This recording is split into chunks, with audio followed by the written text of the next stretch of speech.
依照寂寞，白发枯灯走铁。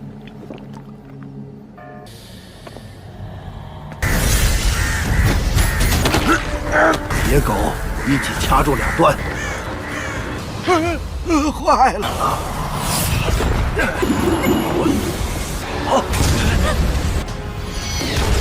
鬼烈公子，见知人道行根基的亲思量，以防万一。图，青云山这里是。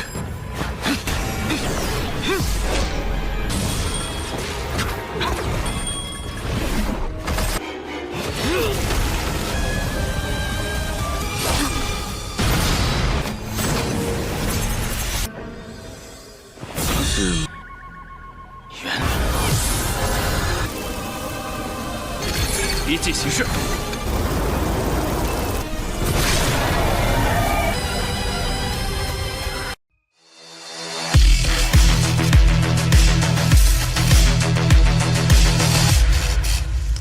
Xiaoyichai melaporkan kepada ketiga ketua sekte kalau jalur Luosen telah jatuh, yang mana para binatang buas telah berhasil masuk dan tengah menuju ke arah utara.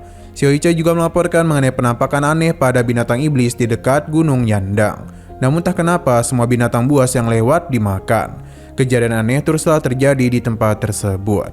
Para ketua sekte sudah tahu mengenai kengerian dari Raja Iblis Binatang, yang mana jika dia tidak segera ditemukan, maka bukan tidak mungkin Raja Iblis akan menghancurkan tempat ini, bahkan juga dunia. Ketua sekte Daosuan meminta para murid untuk melindungi para warga dulu. Xiaoyichai akan diberikan misi bersama rekan-rekannya untuk melakukan penjagaan di dinasti Liao, karena tentu hal itu tidaklah boleh jatuh, karena jika tidak, para warga di sana akan mati. Sedangkan di sisi lain, Xiaofan juga tengah melakukan perjalanan hingga Xiaohui pun memintanya untuk berhenti, karena saat ini dia tengah kelaparan. Xiaofan paham, jadi mereka pun memutuskan untuk berhenti di sebuah desa. Hanya saja tempat ini tidaklah sesederhana yang terlihat, karena terdapat seseorang yang tengah mengawasinya. Selain itu, dia terus membicarakan kesedihan yang Xiaofan alami hingga bisa sampai seperti ini. Tentu saja orang itu tidak bukan adalah Raja Binatang Buas. Tanpa keraguan sedikit pun, Xiaofan pun datang untuk menemuinya.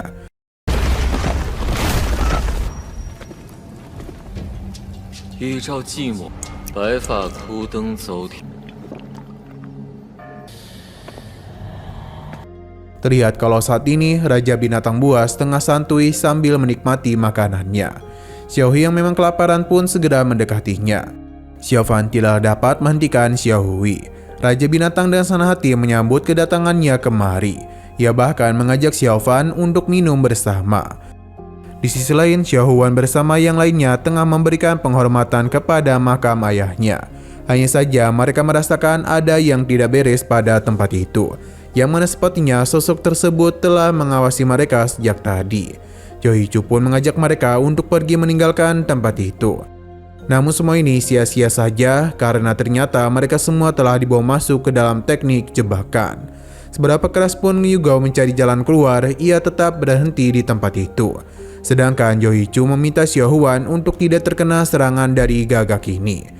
Yoichu sadar betul kalau sepertinya mereka telah dibawa masuk ke dalam sebuah ilusi. Maka karena itulah dia pun segera membentuk sebuah penghalang. Ia meminta Xiaohuan untuk menggunakan jimat miliknya dan menempelkannya kepada Yigao. Yoichu akan merapalkan mantranya agar mereka bisa keluar dari tempat ini. Yoichu pun segera merapalkan mantranya dan akhirnya dia pun berhasil keluar. Namun dia hanya sendirian saja, pasalnya jimat yang Xiaohuan miliki diambil oleh gagak itu. 野狗一起掐住两端。坏了！ Scene berpindah kepada Xiaoyichai yang bertanya kepada Tian Bui mengenai segel Tianji, apakah itu masih dapat digunakan. Sepertinya Daosuan ingin kembali menggunakan hal itu. Ketua sekte hanya berbicara kepada Xiaoyichai agar dapat dibicarakan kepada Tian Bui. Sebenarnya segel Tianji dapat digunakan, namun hanya puncak Tongtian dan puncak Danju saja. Sedangkan 5 meridian masihlah belum terlalu baik. Xiaoyichai meminta saran kepadanya, karena bagaimanapun di sekte ini, Tian Bui yang paling dihormati oleh para murid. Tian Bui masihlah belum dapat memutuskannya. Namun setelah Xiaoyichai kembali, maka dia ingin memberikan pesan kepada Daosuan. Setelah segala rahasia surgawi 7 meridian digunakan, maka kebencian yang ditekan di Gunung Xingyuan selama ribuan tahun akan dilepaskan. Meskipun pedang kuno Yuxian dapat menekannya, tapi hanya Dosuan saja yang bisa menggunakan kekuatan pedang itu. Jadi kemungkinan dia itu akan tenggelam dalam kekuatan tersebut. Dan Buyi berharap Dosuan memikirkan kembali rencananya. Zhou Yichai akan melaporkan hal itu. 所以特地先来请教天师叔。见知人道行根基的亲资料，以防万一。青云山压抑。 Silang berpindah lagi kepada Xiaofan yang tengah minum bersama dengan Raja Binatang. Baginya hari ini sangatlah sempurna karena tidak ada yang mengganggu mereka.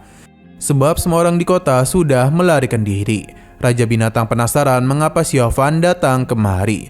Bagi Xiaofan, mereka yang pergi sangatlah menghargai hidup mereka.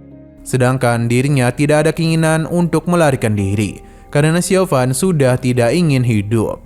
Hal itu sudah diketahui oleh Raja Binatang. Tujuan dia kemari hanyalah untuk singgah dan menikmati anggur saja.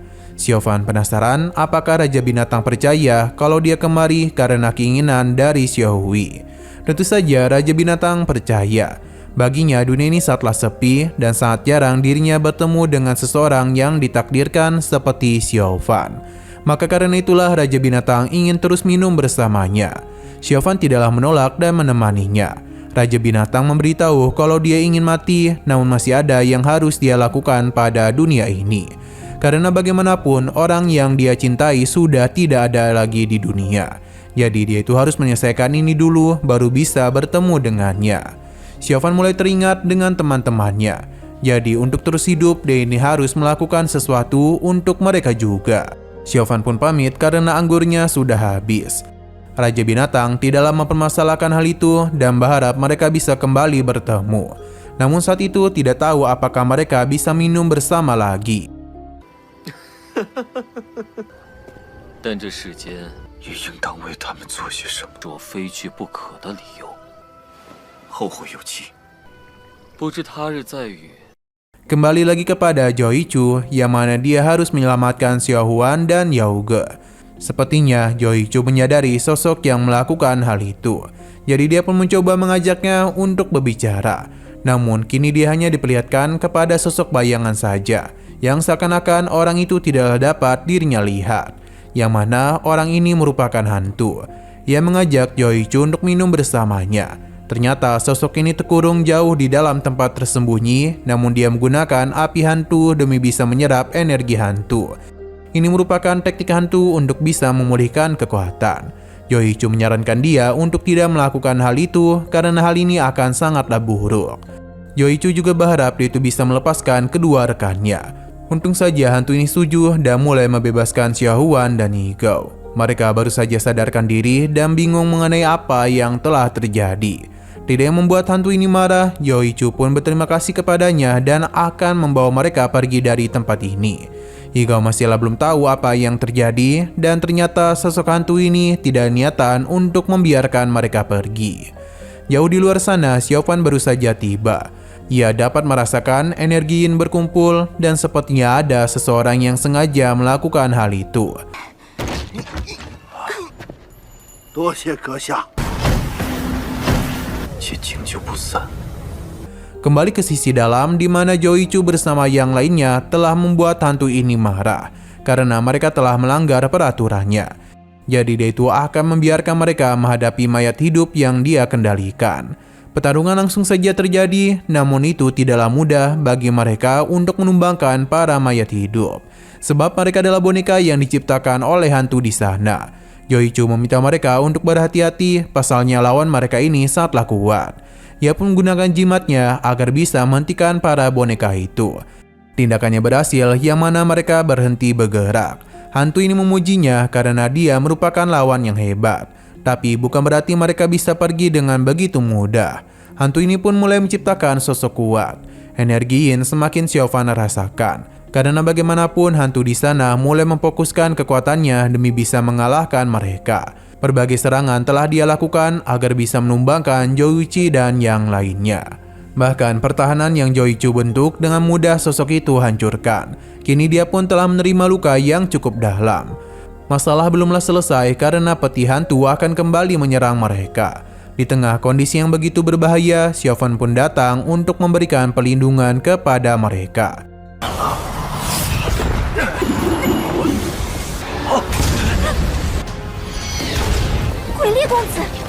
Yang mana Xiaofan tentu saja mengenali sosok itu. Ia pun kesal karena Xiaofan malah berani menghentikannya. Terlebih lagi, seharusnya dia itu berada di Gunung Huqi supaya bisa melindungi Biao. Xiaofan penasaran apa yang telah tetuanya lakukan. Hanya saja dia tidaklah ingin menjawab karena pada intinya dia itu ingin menghabisi ketiga orang itu. Tapi Xiaofan sadar kalau sosok ini memiliki rencana lain, karena tidaklah mungkin dia menyiapkan formasi rumit untuk menghabisi 3 orang saja. Serangan balasan mulai Xiaofan lakukan dan ia juga meminta Yoichu dan yang lainnya untuk pergi, karena dialah yang akan menyelesaikan masalah ini. Demi bisa mengalahkan tetua itu, Xiaofan harus menemukan tubuh asli dari sosok tersebut. Yoichu akan memberikan bantuan kepadanya supaya pertarungan ini dapat mereka selesaikan. Padarnya, Yoichu pun tahu di mana sosok itu berada dan meminta Xiaofan untuk segera melakukan penyerangan kepadanya. Dengan cepat, Xiaofan pun langsung saja menghancurkan altar di sana yang mengakibatkan serangan ini pun terhenti.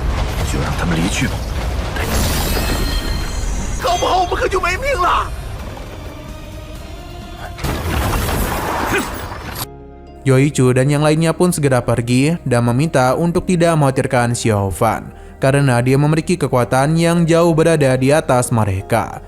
Tetua ini tidaklah mengira Xiaofan memilih untuk menjadi musuhnya hanya demi bisa melindungi ketiga orang tersebut. Dia menjamin kalau keputusan yang Xiaofan ambil merupakan kesalahan besar. Pertarungan telah terjadi antara Xiaofan berhadapan dengan tetua hantu, di mana setiap serangan yang dia lakukan sangat mudah untuk dirinya atasi. Hanya saja yang menjadi masalah di sini adalah kemampuan yang dimiliki oleh tetua tersebut, yang dapat dengan mudah membawa Xiaofan berpindah tempat. Setiap lonceng yang dia bunyikan, entah kenapa Xiaofan seakan-akan tidak mampu melakukan penyerangan kepadanya. Padahal sudah beberapa kali Xiaofan hampir mengenainya. Untung saja dia itu dapat menyadari hal tersebut, yang mana ini adalah ulah dari tulang yang ada di tongkatnya. Jadi Xiaofan akan mencoba mencari cara mengatasi hal itu. Tapi ini tidaklah semudah yang dia kira. Hingga Xiaofan pun mendapatkan sebuah ide yang cukup pintar, di mana dia diam-diam memasukkan sebuah serangan tersembunyi, yang mana hal itu seketika saja mengenai loncengnya. Padarnya, Xiaofan berhasil mengalahkan tetua hantu. Namun formasi yang dia gunakan masihlah berfungsi. Jadi tetua hantu ini masih hidup dan segera melakukan penyerang balik kepadanya. Untung saja Xiaofan menyadari hal itu dan sekali lagi dia dapat menghabisinya. Namun lagi dan lagi tetua hantu itu hanyalah sebuah boneka.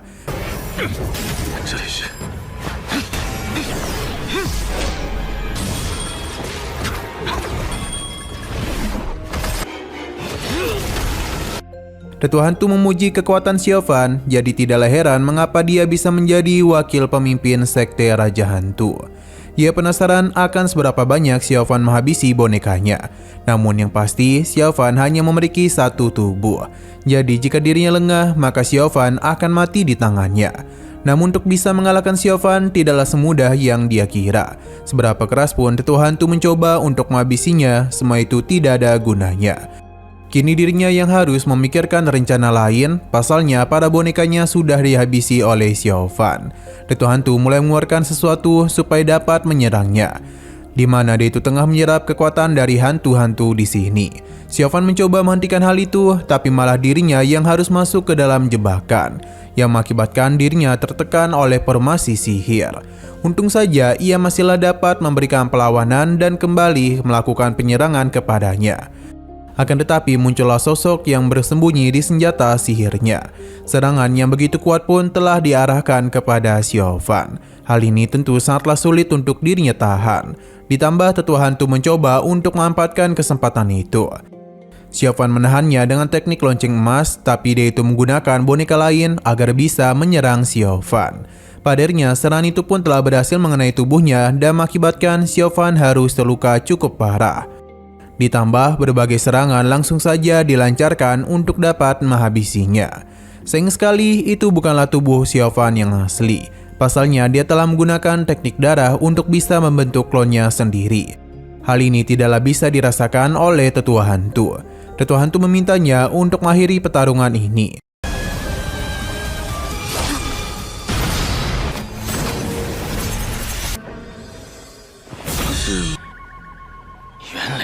Sedangkan Xiaofan sendiri penasaran siapa sebenarnya identitas asli dari Tetua Hantu, karena bagaimanapun kekuatannya tidaklah main-main.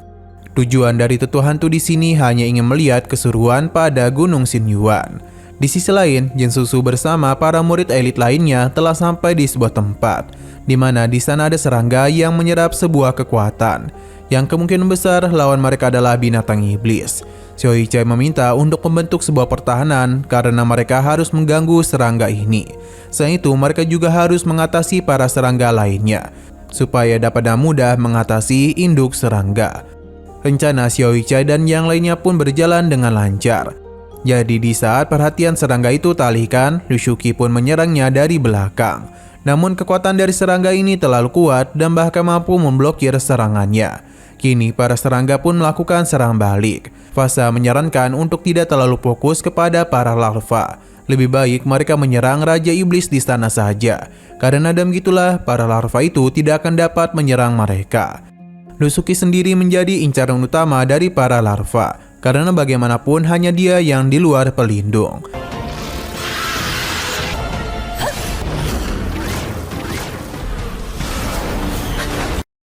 Melihat ada sebuah celah, Xiao Yichai bersama yang lainnya mulai melakukan serangan balik, begitu pula dengan Lu Shuqi.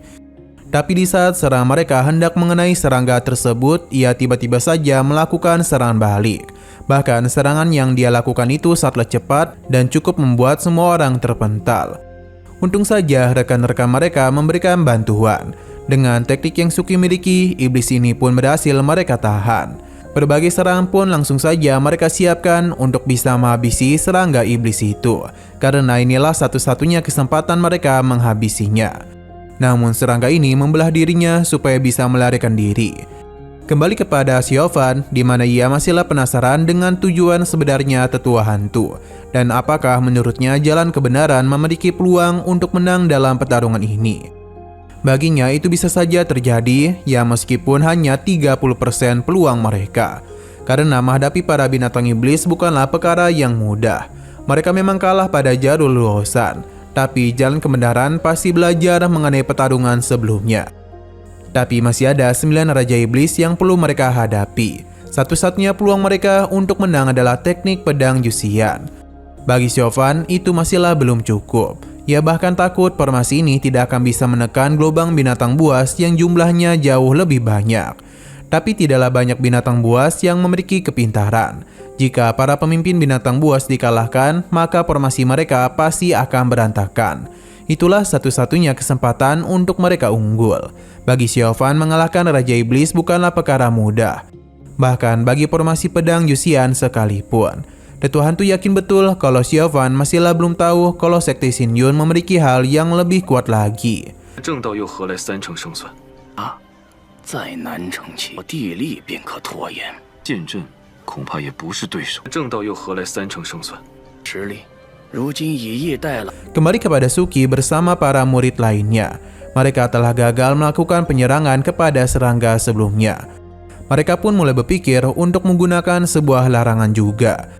Namun dibutuhkan larangan super besar agar bisa mengurung mereka. Shuqi pun membuat rencana dengan memanfaatkan api. Mereka akan membakar seluruh hutan menjadi formasi api besar.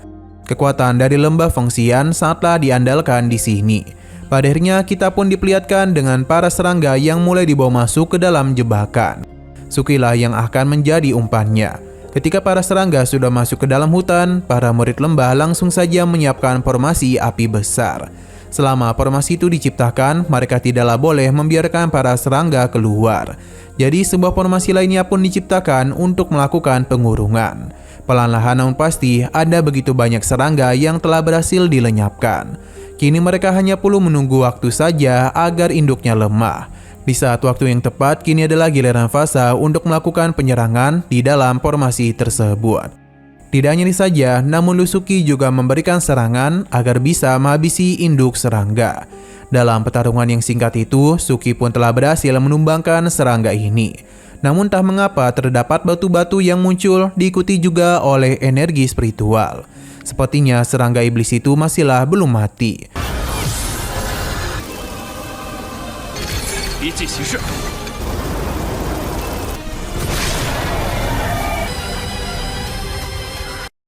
Untuk tahu apa yang terjadi, mereka pun akan melakukan pemeriksaan.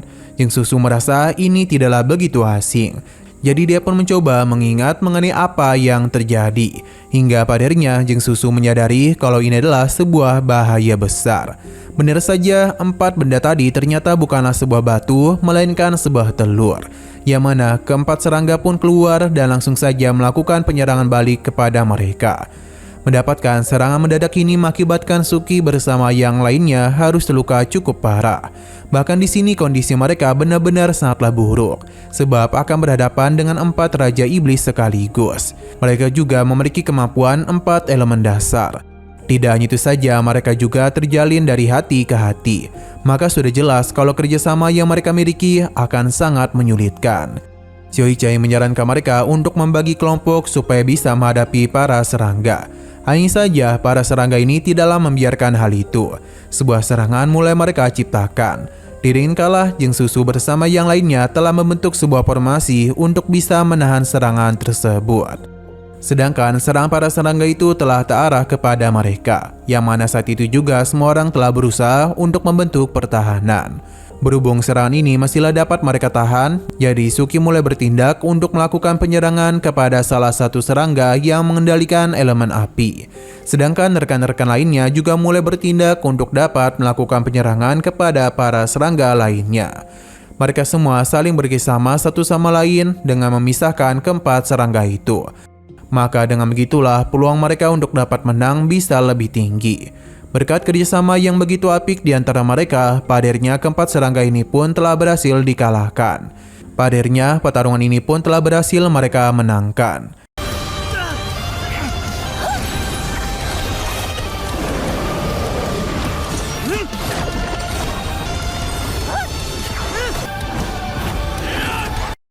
Jeng Susu sangatlah kesal karena hanya demi ambisi saja, Raja Binatang telah menyebabkan kekacauan yang begitu besar. Ia pun penasaran kapan kehidupan bisa menjadi lebih tenang. Bagi Lusuki, selama mereka tidak menangkap pelaku utamanya, maka kekuatan ini tidak akan pernah berhenti. Maka kekacauan ini tidak akan pernah berhenti. Sedangkan di sisi tetua hantu sendiri, dia tahu betul kalau Xiaofan pasti akan pergi ke Gunung Xinyuan, karena di sana ada seseorang yang ingin dia lindungi. Padahal di sana terdapat begitu banyak bahaya, namun Xiaofan tetap memutuskan pergi. Tetua hantu meminta Xiaofan bertemu dengan Xing Yunzi, pendiri dari sekte Xinyuan. Ia bukanlah sosok sembarangan karena memiliki kemampuan yang hebat. Bahkan harta karun sekte Xinyuan yakni pedang kuno Yuxian berasal dari tempat tinggalnya. Hanya ketua sekte saja yang dapat memasuki gua tersebut. Ini adalah gua bulan fantasi, sebuah tempat rahasia untuk melatih kekuatan spiritual. Sepertinya Xiaofan harus pergi ke Gua Huanyu untuk mencari tahu apa yang sebenarnya ada di sana.